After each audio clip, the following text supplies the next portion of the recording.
মানুষের চরিত্র তোমার থেকে কিছুটা হলেও আমি বেশি জানি শ্রীমন। আমি বলছি না যে মানুষ বদলায় না, বদলায়, কিন্তু জুন গুহর মতো মহিলারা সচরাচর বদলায় না। অবশ্য এক্ষেত্রে আমি ভুল প্রমাণিত হলে কিন্তু খুশি হবে।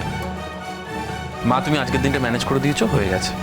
হ্যাঁ, ভালো হয়েছে আপনারা এসেছেন। আমি গতকালই ডিঙ্কার আর বাবার সাথে একটা বিষয় নিয়ে আলোচনা করছিলাম, আজ সেটা আপনাদের একটু জানাবো।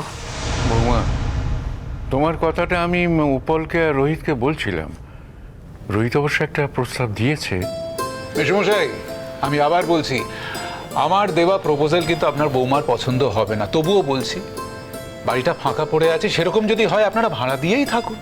আপনি আবার সেই বাড়ির কথা বলছেন? আমি আবার সেই বাড়ির কথা বলছি। দেখো শ্রীময়ী, তুমি কেন বুঝতে চাইছো না? আমার বাড়ি বাড়ি বলছি কেন, একটা ফ্ল্যাট, বড় সড়ো ফ্ল্যাট, একটা ফ্ল্যাট ফাঁকা পড়ে আছে। আমি সেই ফ্ল্যাটে কোনোদিন থাকিনি, আর তোমরা থাকার পর এটা ভেবে বসো না যে আমি ল্যাজ উঁচিয়ে চলে যাবো সেখানে থাকতে। বড্ড ঘুরিয়ে পেঁচিয়ে কথা বলেন আপনি আজকাল। আমি কি সে কথাটা একবারও বলেছি বলুন তো? কিন্তু বৌদি তুমি না বলছো কেন, আমি এটাও তো বুঝতে পারছি না। অচেনা মানুষ থেকে তুমি ফ্ল্যাট নেবে, তুমি তো ফ্ল্যাট ভাড়া খুঁজছো, তাই না? তাহলে চেনা মানুষ থেকে নাও। আচ্ছা, ওনার থেকে যে বাড়ি ভাড়া নেব, উনি বাড়ি ভাড়াটা নেবেন তো? আমি নেব, তুমি যদি দিয়ে শান্তি পাও তোমার কাছ থেকে আমি ভাড়াটা নেব, কিন্তু এটাও তোমাকে বুঝতে হবে আমি কিন্তু বাড়ি ভাড়ার ব্যবসা করি না। সুতরাং আমাকে কোনো প্রপার্টি এজেন্টের সাথে গুলিয়ে ফেলো না। এবার তুমি যদি দেখো বাড়িটা ভাড়া দিয়ে আমি একটু হয়তো কম ভাড়া নিয়েছি, সেটা ভেবে বসো না যে আমি তোমাকে কনসিডার। দেখছিস তো ঘুরিয়ে পেঁচিয়ে সেই কিন্তু ওই সবই কথা বলবেন উনি।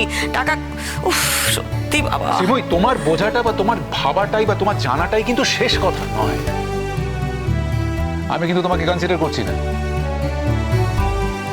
দেখো রোহিত, যেতে যদি আমাদের হয় তাহলে তোমার ওখানেই যাবো রোহিত। ওখানে যেতে আমার কোনো আপত্তি নেই, তবে একটা রিকোয়েস্ট আছে। কাইন্ডলি তুমি যদি ভাড়াটা নাও তাহলে মনের দিক থেকে আমরা একটু শান্তি পাই আর কি। রোহিত আঙ্কেল, আমাদের পরিবারে যা কিছু হয়েছে সেটা কিন্তু তোমার জন্য হয়েছে। মাও যে সংসারটা টেনে নিয়ে যাচ্ছে সেটা কিন্তু তোমার জন্য। না ডিঙ্কা, এটা তুমি ভুল বললে। তোমার মা নিজের উদ্যোগে নিজের পরিশ্রমে যে কাজটা করছে, একটা কোম্পানিকে প্রফিটের মুখ দেখাচ্ছে, সেই কারণে ও সংসারটা টেনে নিয়ে যেতে পারছে।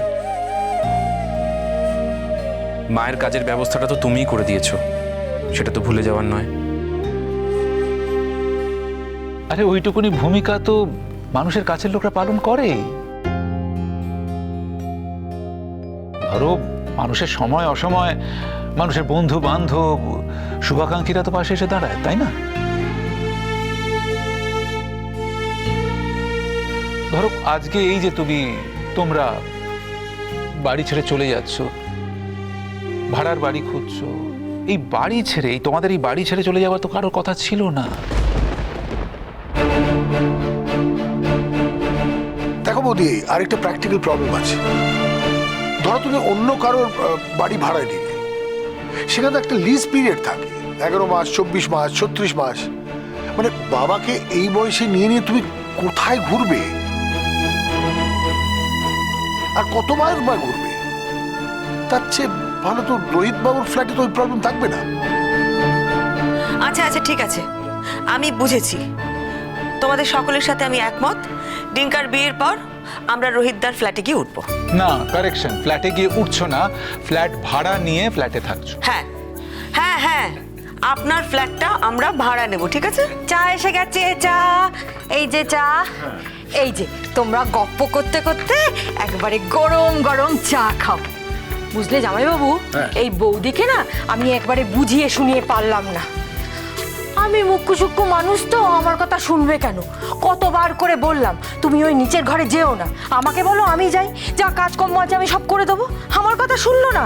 বৌদি যতক্ষণ না একটা বড় ধাক্কা খাবে তখন শুনবে না। হ্যাঁ, বুঝতে পেরেছি, ওরা নিচে যে কি বাঁশ সাজিয়ে রেখেছো সেটা কোনো বুঝতে পারছো কেন না। এইভাবে কথা বলছো মিঠুদি? একটা মানুষ মৃত্যুর মুখ থেকে সবেমাত্র ফিরে এসেছে, সে তো পাল্টে যেতেও পারে, তার মধ্যে কিছু পরিবর্তন তো আসতেও পারে। যাক, বলছি যে আরেকটা কথা আপনাদের জানানোর আছে। বাবার সাথে আমি আলোচনা করেছি, বাবাও আমার সাথে একমত। এই বাড়িটা তো বাবা আমার নামে লিখে দিয়েছিলেন, তো আমি এই বাড়িটা হস্তান্তর করতে চাই। কাকে? তার ছেলের নামে আর কার নামে?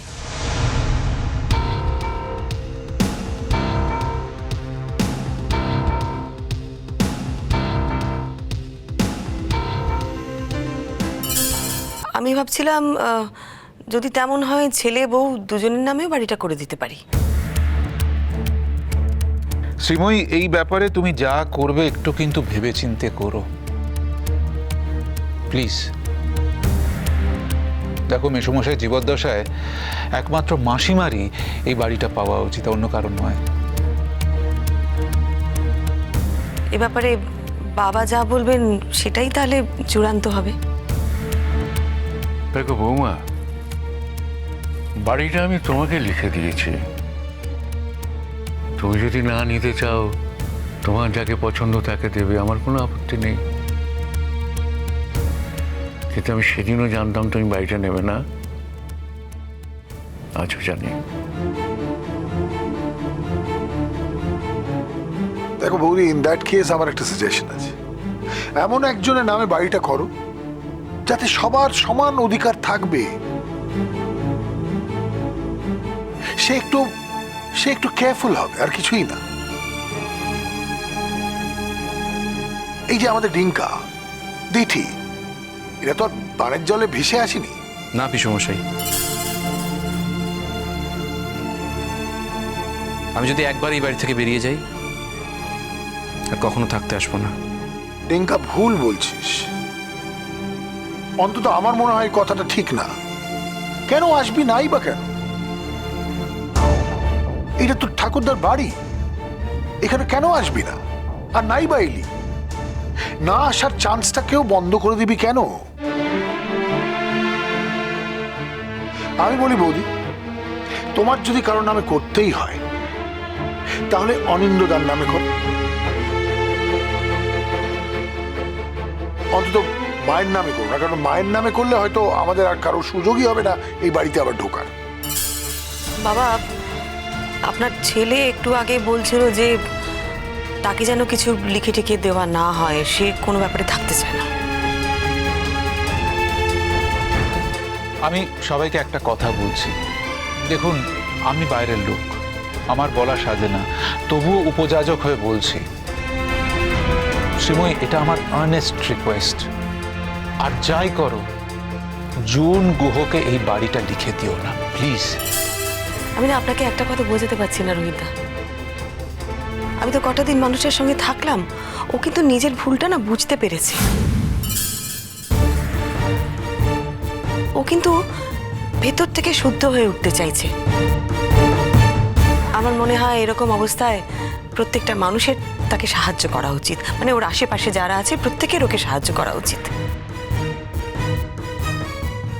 আমি তো শুধু জুনের নামে বাড়িটা লিখে দিতে চাইছি না, আমি ডিঙ্কার বাবাকেও সঙ্গে রাখতে চাইছি। ডিঙ্কার বাবা যে কথাটা বললো সেটাই আপনাদের বললাম।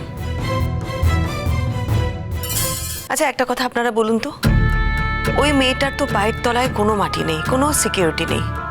এই বাড়িটা যদি ওর নামে থাকে, ও তো একটু নিশ্চিন্ত হবে, তাই না? আর ওরও কিন্তু ভেতর থেকে একটা ইচ্ছে হবে এই সংসারটা মন দিয়ে করার, সুন্দর করে করার। আর তখন যদি মায়ের সাথে মিসবিহেভ করে বা টেক কেয়ার না করে, তখন কি করবে বৌদি? আমি কিন্তু কখনোই চাই না বাবা মা আলাদা থাকুক। আমি সবসময় চাই যে বাবা মা একসাথে থাকুক। তুমি কথা বলছো কেন বৌমা? তুমি কি তোমার কাছ থেকে আমাকে আলাদা করে দিতে চাও, তোমার সাথে রাখতে চাও না? না না বাবা, আমি সে কথা বলিনি। আপনি আমাকে ভুল বুঝবেন না। আপনি আমাকে চেনেন না। আপনি সারা জীবন আমার কাছেই থাকবেন। মাকেও আমি আমার কাছে রাখতে পারি, কিন্তু আমি না নতুন করে কোনো অশান্তি চাই না। তাই যদি মা আমার কাছে আসেন, সেটা ভেবে চিন্তেই আসতে হবে। কিন্তু তার মানে বাড়িটা তুমি লিখেই দিচ্ছ, তাই তো? এই বাড়িটা বাবা আমাকে লিখে দিয়েছিলেন, তার মানে তো এই নয় যে বাড়িটা আমার। এই বাড়িটা আমার নয়। ইন দ্যাট কেস তুমি বাড়িটা মেসোমশাইকে ফেরত দিয়ে দাও। না না না না, আমি যা লিখে দিয়েছি। আমি আর ওসবের মধ্যে থাকবো না। মেসোমশাই এই ভুলটা করবেন না। আজ আমি কিন্তু আপনাকে সাবধান করে দিচ্ছি, পরে কিন্তু সাবধান করার জায়গাতেই থাকবে না বিষয়টা। মেসোমশাই, বাড়িটা আপনার নামেই থাকুক না, আপনি না হয় নাই থাকলেন, কিন্তু বাড়িটার উপর তো আপনার একটা জোর থাকবে, একটা সে থাকবে, বাইরের কেউ এসে আপনার মাথার উপর ছড়ি ঘোরাবে না। বাবা, আমিও কিন্তু রোহিতবাবুর সাথে একমত। এটা কিন্তু ঠিক সময় না যে বৌদি চট করে ভাবলো যে অনিন্দদার নামে বাড়িটা লিখে দেবে। This not the correct time. আমি তো কখনো চাইনি বাড়িটা বৌমা অন্য কাউকে লিখে দিক। আমি তো চেয়েছিলাম বাড়িটা বৌমারই থাকুক। বৌমা এখন যখন সেই বাড়িটা নিতে চাইছে না, সেই বাড়িটা আমাকেই ফিরিয়ে দেবে, এটা তো আর আমি মানতে পারলাম না।